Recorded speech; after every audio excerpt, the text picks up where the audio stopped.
a curve C has the equation y equals to 1 over square root of 4ax minus x square. Okay, sketch where a is of course given as positive. Sketch the curve C, okay, and give the equation of any asymptotes, okay, in terms of a where appropriate, and if you do that you will get 4 marks. So of course you can see in the denominator, of course denominators cannot be equal to 0, so if you equate the denominator to a 0, and you could actually find out what are the asymptotes. That's quite easy. So before that, let's sketch the graph. So y equals to 1 over square root of 4ax minus x square. This is what is given to you, and you are told that a is positive value.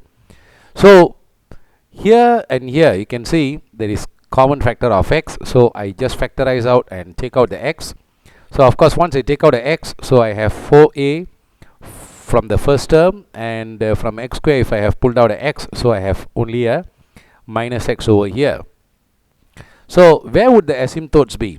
Asymptotes would be of course at x equals to 0, when this x is equal to 0, and the other value of asymptote would be when 4a minus x is equal to 0, which is going to give you x is equals to 4a, because if x becomes a 4a, 4a minus 4a is going to become 0, which is going to make the denominator equal to 0, and which would make the function invalid, right? You can't divide 1 by 0.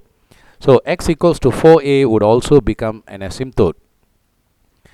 Now of course y equals to 0, if I swap this place, so, and if I bring the y down here, so it's going to become 1 over y, and y cannot afford to be a 0, right? So y equal to 0 would be another horizontal asymptote, okay, which is basically y equal to 0 is x-axis. So x-axis would be another asymptote. So here we have 3 of the asymptotes for this graph. So now let's sketch the equation. So what I'm going to do is, okay, y equals to minus 4ax minus x square. As you can see, the coefficient of x square is negative, so that's why you have an inverted parabola. And by factorization we could see x is equal to 0 is one of the x-intercept for this expression. The other expression, the other value, okay, 4a minus x would give you x is equals to 4a, which is the other x-intercept. So there we have already sketched this y equals to 4ax minus x square.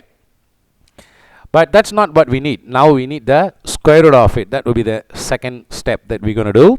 So we're going to square root it. But before we square root it, let's find out what would be the maximum value. If this is 4, this is 4a. By symmetry, we could just add the 0 plus 4a and divide it by 2. So in order to get the midpoint over here, which would be the point of symmetry. So this value would be of course 2a. So and if I take x is equals to 2a and I replace the x here with a 2a, so 4a times 2a is going to give you 8a squared, and 2a if I square it, it's going to become 4a squared. From 8a squared, if I subtract a 4a squared, that's going to make the value of y as being 4a squared. So that's how I have marked the point of the maxima over here. So we have sketched completely this graph. Now we're going to square root, okay, because we need to square root this graph, right? So what would happen when you square root 4a squared? So 4 if you square the square root, it's going to become 2. A square if you square root, it's going to go to a. The shape will remain the same, except that the y values are going to start decreasing, right? So it's going to be like that. So y equals to square root of 4ax minus x square. So from 4a square is going to come down to 2a as the maxima. Now what is the reason I have chosen to ignore the negative part of the y? Because we can't square root a negative number, right? So therefore the negative part of the graph has been ignored. So I have only obtained the y equals to square root of 4ax minus x square, okay, only for the positive side, okay. So it will still look like a parabola, but the maxima would now become 2a, but the point or the value of x at which it happens does not change. It still remains as 2a. So there we have the square root graph, but now we're going to do the reciprocal graph of this, because it is 1 over the square root of this. So wherever the x-intercepts were, so those values are going to become the asymptote. Of course, we're going to have an asymptote at x equals to 4a, which we have also worked out here. And the second asymptote is going to be at x equals to 0. It's a y-axis, so that's already the second asymptote. And the third value, okay, y equal to 0, is also another asymptote. Now, what I have done here is, if you remember the minima, okay, its reciprocal will become, this is the maxima, its reciprocal would become the minima. So 2a was the maximum value of y, and when I take the reciprocal, it will become 1 over 2a. That will become the minimum. And of course, this is extremely a small number. Its reciprocal will become extremely large. And similarly, this is extremely a small value of y. When we take the reciprocal, it's going to become extremely large. So we're going to end up getting a U shape. And of course, the minimum value, okay, will correspond to where the maximum value of the root graph occurred, and that value of the y would become 1 over 2a. So this is how the sketch of the reciprocal of 4ax minus x square root is going to look like. So there we have already sketched the graph of y equals to 1 over 4ax minus x square. And if you have done it correctly and you have marked all the coordinates of all the critical points, which is such as your turning point, which is 2a comma 1 over 2a, and you are supposed to give all the three asymptotes correctly. So one of them is x equals to 4a, the other one is x equals to 0, and the third one is of course y equal to 0. So these are the three asymptotes. So in fact, the graph doesn't even go towards y equal to 0, so we don't need to actually worry about that. So this is the sketch of this particular part of the question. Okay, let us now go to part B. Part B says find the smallest possible value of y in terms of a. So if you look at the graph, what is the smallest possible value from here? So the y keeps going down and down and down, and all the way until it reaches 1 over 2a, and thereafter it's going to start getting bigger and bigger and bigger, right? So the smallest possible value of y is of course 1 over 2a. So from the graph, the smallest possible value of y is simply y equals to 1 over 2a. So if you do that, you'll get 1 mark. Let us now now look at part C. So part C says describe the transformation that maps this graph, C, graph of C, onto the graph of y equals to 1 over 4ax square minus x square. So what's the difference between this and this? Here you have a 4ax minus x square. Here we have got 4a squared minus x square. Okay, so the x seems to have disappeared and it has become a square of a. So what kind of transformation we can do that? First, let's call this as the function x. So function x is 1 over square root of 4ax minus x squared. I've just called this, instead of y, I just call this as function of x. What I'm going to do to this function is that I'm going to add 2a to the value of x. So of course, if I change the x into x plus 2a, I'm going to change all these x's with the x plus 2a as well.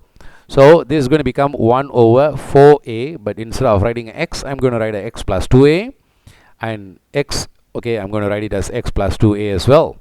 So let us now expand each of them. So you can see here you got a 4a and you have got a 2a. 4a times 2a would have become 4a squared, right? So let us simplify this, and this would of course incur a plus 4a, and because of the minus, it will incur a 4ax, and because of the minus sign, the middle term will be a minus 4ax, which will cancel with the 4ax here. Okay, so now what happens? 4a times x is 4ax. 2a times 4a is going to give you 8a square, right? And minus, of course, if you expand this, a squared plus 2ab plus b squared, using that expansion, x square.